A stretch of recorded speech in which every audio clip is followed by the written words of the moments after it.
Hey guys, how you going? There's a dog going off in the background. I just found this one. I thought you might be interested. I don't know if you are, but I certainly was. Psychiatric diagnosis scientifically meaningless. July the 8th, 2019, University of Liverpool. A new study has concluded that psychiatric diagnoses are scientifically worthless as tools to identify discrete mental health disorders. A new study published in Psychiatry Research has concluded that psychiatric diagnoses are scientifically worthless as tools to identify discrete mental health disorders. I just read that twice. The study, led by researchers from the University of Liverpool, involved a detailed analysis of 5 key chapters of the latest edition of the widely used Diagnostic and Statistical Manual, DSM, on schizophrenia, bipolar disorder, depressive disorders, anxiety disorders, and trauma-related disorders. Diagnostic manuals such as the DSM were created to provide a common diagnostic language for mental health professionals and attempt to provide a definitive list of mental health problems, including their symptoms. The main findings of the research were psychiatric diagnosis all use different decision-making rules. There is a huge amount of overlap in symptoms between diagnoses. Almost all diagnoses mask the role of trauma and adverse events. Diagnoses tell us little about the individual patient and what treatment they need.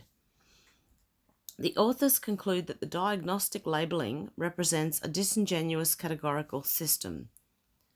Now, what they're saying here, I believe, is not that the things don't exist, it is what causes it and the tests they've got for, like, determining that you have this certain mental illness is what they're saying. The tests themselves are flawed. So they're not saying that they don't exist. But yeah, I think a lot of it is saying that it has to do with almost all diagnoses mask the role of trauma and adverse events.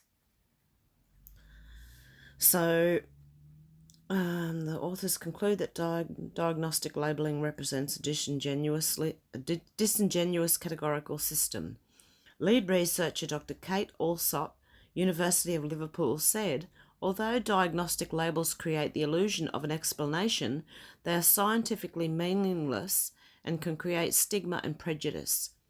I hope these findings will encourage mental health professionals to think beyond diagnosis and consider other explanations of mental illness, such as trauma and other adverse life experiences. When you're depressed and they put you on antidepressants, the reason people are depressed, they've got a good reason for it. Like someone passed away or your pet passed away, and you might be sad for a year or two, And then people I know also, like they're depressed and they don't know why. I believe a lot of reasons why people are depressed is because society is absolutely broken. No wonder.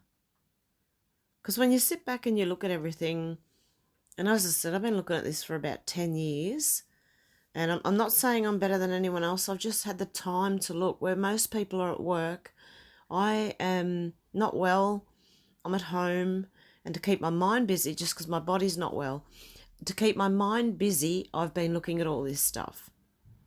So I have just completely lost my train of thought. Oh dear. Yeah, life experiences that cause some of these things, yes, and people who don't know. And I believe what they're doing, the people who don't know why they're depressed or feeling anxious or whatever, is because they know something's coming, they don't know what it is, and they know something's wrong, and they don't know what it is, when it is, in fact, society itself. Anyway, guys, you can let me know what you think about that one. I'm the type of person who I'd rather listen to people's experiences than believe in authorities and what like a professor may have to tell you about something compared to someone who's been through it. And you're better off even, okay, I've been through trauma. So if someone else has been through trauma, it's going to be a different trauma than I had. So I would like to hear their experience and talk to them and get their point of view on their side of their trauma and understand them as well as me. So anyway, I'll keep reading, guys. Just sorry about that. I just thought I had to chuck that one in there because there's a lot on psychiatric disorders that I don't necessarily believe in, and that I think there's a reason. There is a reason for all this. And I don't know if you've ever noticed, but have you noticed when you go to the doctors or hospital or wherever, they treat what you've got? Do they ever go and look for the cause? Do they really go and look for the cause? No, they just try and treat the symptoms. And that's what we've come to. Where they used to try and look for a cause, now they just treat the symptoms as best they can. So I don't have faith in the medical system. And also because I've been sick for so long and they put it down to something and I just turned around to the doctor and said, that's another word for we don't know what's wrong with you, isn't it?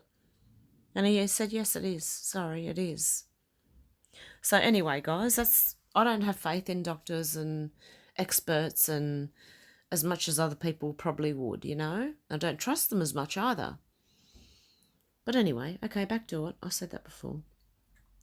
Professor Peter Kinderman, University of Liverpool, said, this study provides yet more evidence that the biomedical diagnostic approach in psychiatry is not fit for purpose. Diagnosis, frequently and uncritically reported as real illnesses, are in fact made on the basis of internally inconsistent, confused, and contradictory patterns of largely arbitrary criteria. The diagnostic system wrongly assumes that all distress results from disorder and relies heavily on subjective judgments about what is normal. Professor John Reed, University of East London, said, perhaps it's time we stop pretending that medical-sounding labels contribute anything to our understanding of the complex causes of human distress, or of what kind of help we need when distressed. And I agree. And the rest of it's just related stories, mental health diagnosis among US children. Youth continue to rise at alarming rate. Like, this, I think, is society. I really think society is causing mental illness. All you need to do to get a mental illness these days is start watching mainstream media and you'll have one pretty quickly. I'm talking our media in Australia. I know what America's media like, and I could imagine what Canada's and the UK's is like. It would be as bad as Australia. It's horrific, all of it. I wouldn't trust any of them. I'm that far into this that I don't trust anything. I really don't. Any information. I'm even wary on the information I read. I don't always believe everything I read. There's always a twist or a slant to it. Anyway, recent cancer diagnosis associated with risk of mental health disorders. That looks interesting. Oh, the people I know who've had cancer, at young ages too, were very stressed out people. One has passed away. The other one moved out into the bushes, the outback a bit. And after leaving work as well, he had to leave work. He's moved out into the bush and calmed down a fair bit. And the tumour that he had in his brainstem has started to shrink. So what does that tell you guys? I want to hear your opinions too on all of these, because you may have an opinion, you may disagree with me. I don't mind. If you disagree with me, I'll take anything, you know. Any comments, negative, positive, it doesn't matter. Thank you very much. It really doesn't bother me, guys. It's all feedback, and I'll, you know, respect anyone enough just to even comment. So there you go. Psychiatric diagnosis in young transgender women. Yes. Well, I was a tomboy when I was young, but never actually thought of trying to become. I did dress as a male, had really short hair, like pants and what we call Westie shirts here in Australia, which are those checkered shirts, the men wear the flannel checkered shirts. Yeah. You know, I was a tomboy when I was young, but yeah, I didn't exactly want to be a man. So yeah, there's mental illnesses, I believe, because of society.